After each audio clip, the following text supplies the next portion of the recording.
Hey guys, welcome to TCR. Sid here. Thanks for clicking on the video. If you haven't done so already, make sure you hit that subscribe button. Today we are going to be taking you through how to milk your goat, especially if you're new to it or if your goat is new to it. Those of you that have been watching the channel for a while know that I have two goats. I have a female who is a Nubian doe, and I have a boar who is obviously my buck.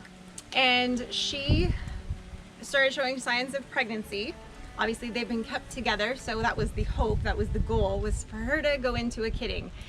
Now he got a little bit sick with a small bout of bloat, and unfortunately it kind of stressed her out and caused her to go into early labor. She has no other issues, no other health issues, other than she got super stressed with him not doing well. Long story short, she ended up having the kids prematurely and they did not make it.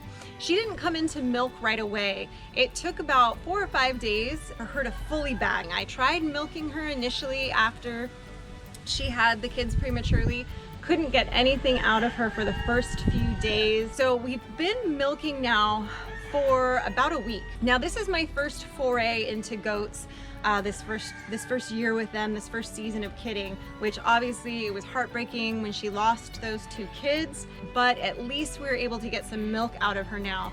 So I've been working on supplementing her diet a little bit more. I have added some sweet feed with the hopes of her being a good milk producer for me, because she does come from really strong milk producing lines. I'm hoping that we'll be able to really get her going here. Now we have had a little bit of a rough start. She was very confused by the fact that she now had milk.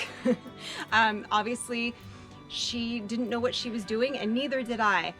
I'd watched a million YouTube videos, I had talked to all my friends that had goats, but still doing it firsthand for the first few times, there is a learning curve. You feel like you've got rubber mitts on or something, because it takes some time to kind of get your dexterity and your rhythm going for the milking, so that it's comfortable for her and not back-breaking and hand cramping for you. Now, one of the first things I learned is that you want to make sure that the milking process is a good experience for your doe, especially if it's her first time being in milk. I wanted to make it really positive for her. I didn't want to freak her out. You want to use calm tones. You want to be very loving. I made sure I had all her little tray of goodies ready for her to eat while I attempted to milk. Got myself a really good brush so I could brush her off first to make sure that there wasn't going to be any loose hair going into the milk. A nice stainless steel bucket, which I will, there's a link down below for our Amazon store that will have that milking bucket in it, and the brush that I got as well. I'm living my best life. That's your best life? Yeah. That's the best you got? Yeah. What are you doing, Neil? Hopefully not going to throw mommy's back out when I go in to get Caroline right now.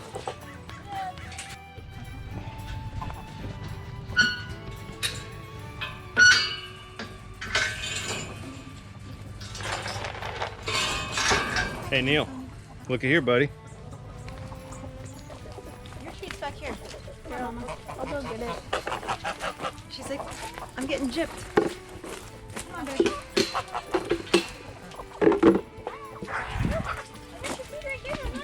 She's got your feet. Let's go. Let's go with the follow. Come on. She knows where we're going. She's got this part down. Up on the stanchion. No, Caroline. Caroline. This way. Good job. So once I've gotten her in there and settled, I do go ahead and brush down her sides. I do wipe off her teats and give my hands another wipe as well. Make sure everything's nice and clean, and that way you're not transferring gunk and things into your milk. You do want to give a couple little test squeezes off of her teats to make sure that there's no blockages, no bleeding. You're looking for anything that looks funky or wrong. You're basically checking the health of your milking goat at that point and the milk that's coming out of her, making sure there's nothing funky. They do make little apparatuses that you can kind of shoot it into, or you can grab another container to shoot it into to kind of check, make sure there's nothing lumpy, clumpy, or anything out of the ordinary other than just milk coming out of that teat. Now, because she didn't carry to full term, her legs never really bowed out. They're still super straight. So it meant getting to her teats was really difficult, because getting the bucket where she wasn't either going to have something coming out of the back end of her into it, or keeping it from her leg twitching and kicking it was a little bit tricky with her. So I found that either I have to hold the bucket and do one teat at a time with her, or it's a family affair and Frankie has to hold the bucket and help kind of keep her focused on the grain up front while I concentrate on milking both teats at the same time. You know, the kids will naturally kind of nudge the mom's bag to help release the milk when they're nursing. If it starts to run dry, that kind of kicks her into gear again. So I found that really for my goat, really getting my hands up further into her bag and kind of encircling it and then squeezing it and kind of rolling it, not pulling it down. You're not actually pulling their teat down, but you're kind of squeezing it in between your thumb and your index finger way up into the bag and kind of bringing it down and letting it, the pressure from that, squirt the rest of the milk out. And you're kind of getting that rhythm going, and you'll hear it in the pail, that or you kind of get into the jam of it there, of it really kind of coming out. We're still kind of working out some of the kinks. She's gotten to where she doesn't mind it so much. She stopped kicking her legs. And I don't say when she was kicking her legs, she was kind of more like twitching them, which is actually kind of what she did while she was in labor too. Kind of stood there but just enough to be, you know, able to knock a bucket of milk over, which is not what you want, right? So I found that if we kind of do it as a tag team, it works a little bit better. Once I've determined that her udder's now starting to look a little bit wrinkly, it's loose, the bag doesn't look like it's all full, then it's ready to go ahead and call it quits when you're not getting anything else out of her. Good girl, Caroline. Yeah. Good girl. Yes. Next, I gotta go strain this and get it in the fridge. I go ahead and let her have the rest of her treat, rub her down, tell her she's a good girl, let her chill out for a little bit. And then when she decides she's done, then we take her back out. It's usually pretty quickly after we finish milking that she's like, oh, we're done? Okay, let's go. And then she wants to leave. And I go ahead and let her sit out and have the rest of her treats, you know, out of the milking area. So, and that has seemed to be working pretty well with her. We're still kind of getting in a good rhythm. I didn't want to encourage bad behavior. So once she was kind of out of sorts, I would stop for the day or stop that milking session. So now we're in a good rhythm of milking twice a day, about 12 hours apart, and she's getting used to it now. In the morning, she knows she comes to the gate, I open the gate, she comes out and she's ready. She knows the drill. She goes right on to the back and hops right up on the stanchion now with no issue. It took about a week to get her to this point.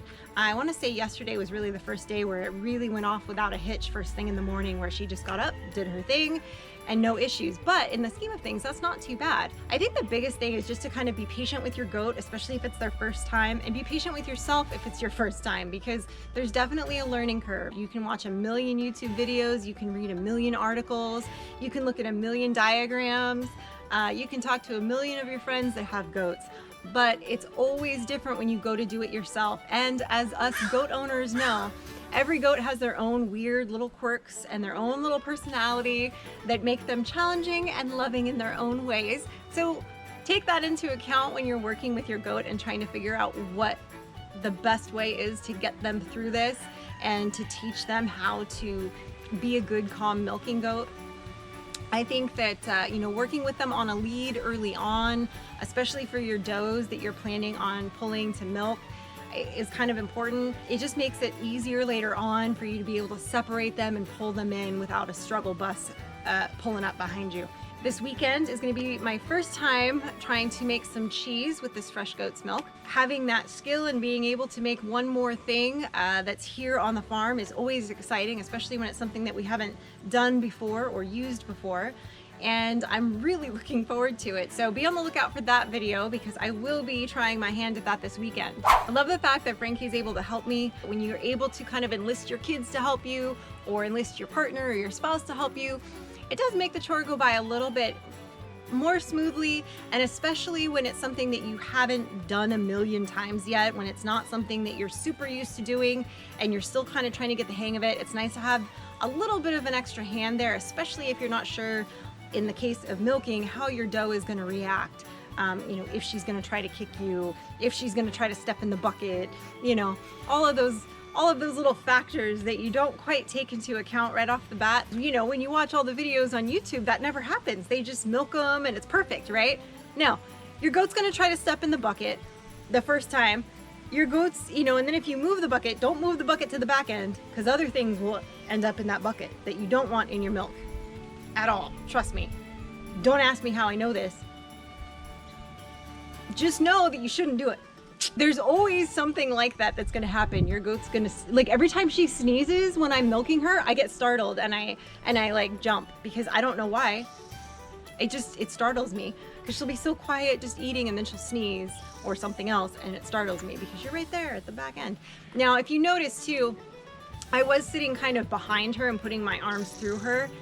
Sitting next to her wasn't working for me for two reasons. I have T-Rex arms and I have kind of a jacked up shoulder. So when I was trying to do it sideways, it wasn't working well for me. And I just felt more comfortable sitting behind her. Now, yes, I know she could decide to kick me in the face. I get that. I know the risk that I'm taking, but I also know my own physical limitations. And I know that sitting sideways trying to milk her was not going to work for me. I did try to do it and my shoulder locked up like instantly. So I was like, nope. So I do have to sit behind her, but like as I mentioned, she's not a kicker. I wasn't worried about that. Thank you for your concern. Those of you that are gonna comment that don't sit behind her, you're gonna get kicked in the face. It's a risk I'm willing to take. It's fine. She hasn't kicked me. Like I said, she's not a kicker, she's a stomper. So the real thing I have to worry about is her kicking, stomping the stanchion and knocking the milk bucket over, which is why I've been holding it with one hand or having Frankie hold it and milking her because it'll end up everywhere. Thanks for watching, guys. I hope you learned how to get some nice, amazing milk out of your goats so you can make some cheese or some ice cream or to just use it for drinking and cooking. Don't forget to like the video, guys, subscribe to the channel, and as always, don't forget to talk less and do more. I wish that rooster would do a little less talking. It's a gazillion degrees out here, guys. You don't even know. Whew. Hey, guys.